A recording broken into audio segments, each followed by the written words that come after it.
দর্শক, নতুন ভিডিওতে স্বাগতম, শুভেচ্ছা এবং ভালোবাসা নেবেন। দর্শক, মির্জা ফখরুল ইসলাম আলমগীর, যিনি বিএনপির মহাসচিব, তিনি গতকালকে একটি অভিযোগ করেছেন। দিল্লিতে শেখ হাসিনাকে নাকি ২৫০০ কোটি টাকা দেয়া হয়েছে শুধু নির্বাচন বানচালের জন্য। আসলে এই অভিযোগটা নিতান্ত কতটুকু সত্য, এটাও কিন্তু আমার কাছে প্রশ্ন এবং সন্দেহ হচ্ছে। কারণ মির্জা ফখরুল ইসলাম আলমগীর বলছেন যে নির্বাচন বানচালের জন্য শেখ হাসিনাকে ২৫০০ কোটি টাকা দিয়েছে এস আলম গ্রুপ নাকি।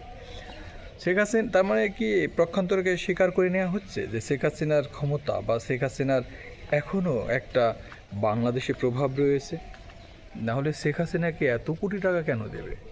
শেখ হাসিনা নাকি নাই হয়ে গেছে বাংলাদেশের রাজনীতিতে, শেখ হাসিনা নাকি আর কখনো ফিরবে না, শেখ হাসিনা নাকি ডেড ইস্যু, শেখ হাসিনার পলিটিক্যাল ক্যারিয়ার নাকি শেষ। তাহলে এই ধরনের অভিযোগ কেন?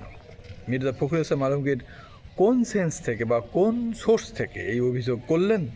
এটাই তো এখন আমার কাছে খুবই হাস্যকর মনে হচ্ছে। তার মানে তিনি এই কথার মধ্য দিয়ে, তার কথা ধরেই আমি বলতে চাই যে মির্জা ফখরুল ইসলাম আলমগীর ধরেই নিচ্ছেন যে শেখ হাসিনার প্রভাব বাংলাদেশে আছে এবং থাকবে। বাংলাদেশের এই কথা সত্য, সবাই কিন্তু স্বীকার করতে হবে যে শেখ হাসিনা সহ তার কিছু মন্ত্রিপরিষদ এমপি যারা ছিলেন তারা হয়তো পালিয়েছেন দেশ ছেড়ে, কিন্তু শেখ হাসিনা বা আওয়ামী লীগের যে এদেশের মাটিতে, এদেশের মাটির শেকড়ে আওয়ামী লীগের সমর্থক রয়েছে, সেটা কিন্তু স্বীকার করে নিতে হবে। মির্জা ফখরুল ইসলাম আলমগীরের এই কথা বিশ্লেষণ করলে এমনই মনে হয়। আপনি কি মনে করেন কমেন্টে জানাবেন দর্শক। তবে আমি ব্যক্তিগতভাবে মনে করি যে আওয়ামী লীগ এই দেশে আবারও আসবে এবং সেটা দেখবেন সময়ের সাথে সাথে। কারণ চারিদিকে ভারত, আমাদের এই ভারত কিভাবে এই তার ব্যক্তিগত বা তার পছন্দের দল, তার প্রিয় দল আওয়ামী লীগ থাকলে ভারতের এই বাংলাদেশকে অঙ্গরাজ্য মনে হয়। আর ভারত চাবে আজ হোক কাল হোক আওয়ামী লীগকে এই বাংলাদেশে প্রতিষ্ঠিত করার জন্য। মিলে নিন, আমি থাকি বা না থাকি দুনিয়ার বুকে, আমার কথা রেকর্ডে থাকলো। তবে বাংলাদেশ আওয়ামী লীগের জনসমর্থন যত রয়েছে, এগুলোই বাংলাদেশ আওয়ামী লীগকে একদিন ফিরে আনবে। আর আওয়ামী লীগের নেতাকর্মীরা অন্যান্য দলের চেয়ে আন্দোলনমুখী, অন্যান্য দলের চেয়ে বিএনপি জামাতের চেয়েও দুর্ধর্ষ আছে, সেটা কিন্তু বহু আন্দোলনে প্রমাণিত। তাহলে আওয়ামী লীগকে স্বীকার করে নিচ্ছেন মির্জা ফখরুল, এটা কিন্তু প্রমাণ হলো। তো মির্জা ফখরুল ইসলাম আলমগীর যখন এই কথা বললেন, তাহলে তাকে অবশ্যই তার সোর্স দেখাতে হবে এবং প্রমাণ সহ বলতে হবে যে শেখ হাসিনাকে এই ২৫০০ কোটি টাকা কিভাবে দিল। আর শেখ হাসিনা সত্যি কি তার প্রভাব রয়েছে এখনও, যে তিনি নির্বাচন ভণ্ডুল বা বানচাল করে দিবেন? নাকি মির্জা ফখরুল ইসলাম বলছেন যে নির্বাচনের দিন যারা আওয়ামী লীগ সারা বাংলাদেশে একটা শান্তিপূর্ণ পরিবেশ নষ্ট করতে পারে, এজন্যই হয়তো আওয়ামী লীগকে কাজে লাগাবে দুষ্কৃতিকারীরা? দর্শক, যদি সবই মেনে নিলাম যে আওয়ামী লীগ নির্বাচনের দিন গ্যাঞ্জাম পাকাবে বা সারা দেশে সন্ত্রাসী কর্মকাণ্ড বিশৃঙ্খলা করবে, তাহলে আপনার সরকার কি করছে আপনি এটা ভাববেন না? তাহলে আপনার পুলিশ আর্মি মাঠে কেন? তারা কি কাজ করছে? র্যাব আছে, পুলিশ আছে, বিজিবি আছে, সেনাবাহিনী আছে, এদের কাজ কি? যদি আপনার এতই ভয় থাকে, শান্তিপূর্ণ পরিবেশ যদি বিনষ্ট হওয়ার আশঙ্কা করে থাকেন, তাহলে আপনার এই বাহিনী দিয়ে কি হবে? বেতন কেন দিচ্ছেন প্রতি মাসে? এটাও ভেবে দেখতে হবে আপনাকে। মির্জা ফখরুল ইসলাম আলমগীর অভিযোগ নিতান্তই রাজনৈতিকভাবে করতেই পারেন, কিন্তু সবসময় এটুকু বলবো, মিথ্যাচার করবেন না মির্জা ফখরুল ইসলাম। কারণ এক সময় আওয়ামী লীগ গভর্নমেন্টের সময় বলা হতো আপনি নাকি প্রচুর মিথ্যা বলেন।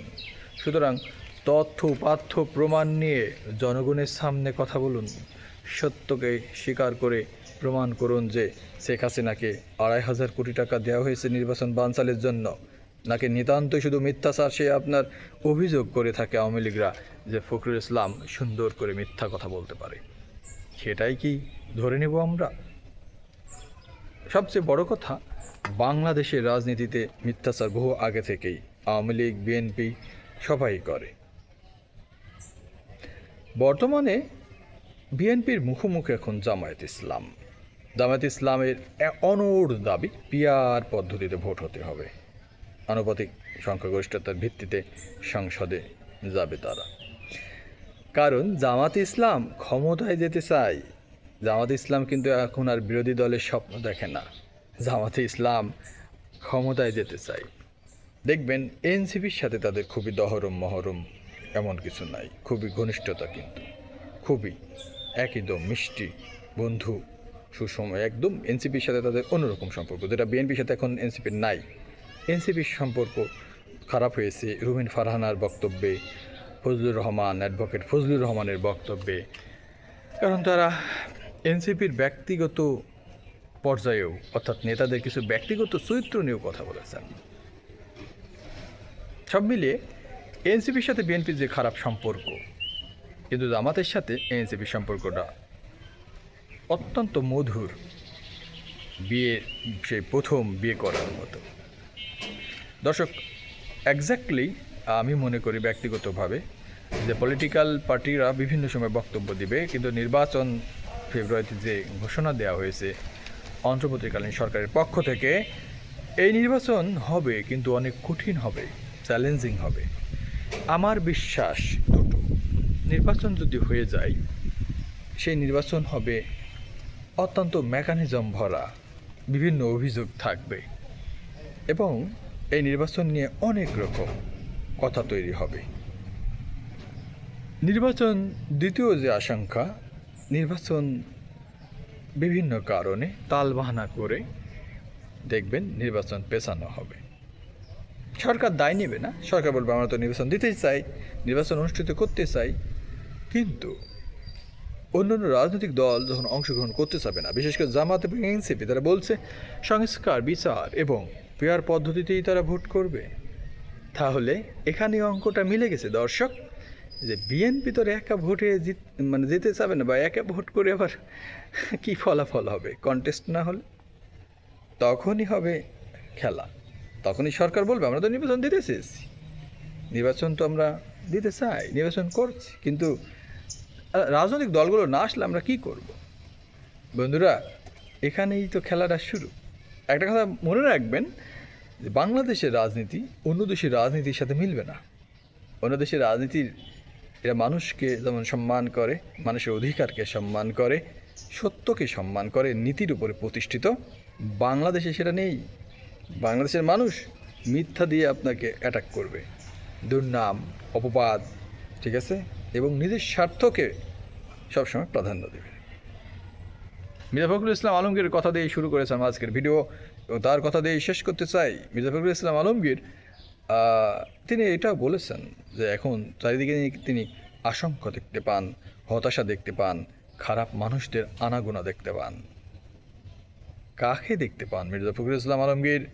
নিজ দলের নাকি অন্য কেউ? দেখাবেন নেক্সট ভিডিওতে। ততক্ষণ পর্যন্ত ভালো থাকবেন, সুস্থ থাকবেন, সব সময় এই প্রত্যাশায়। আসসালামু আলাইকুম।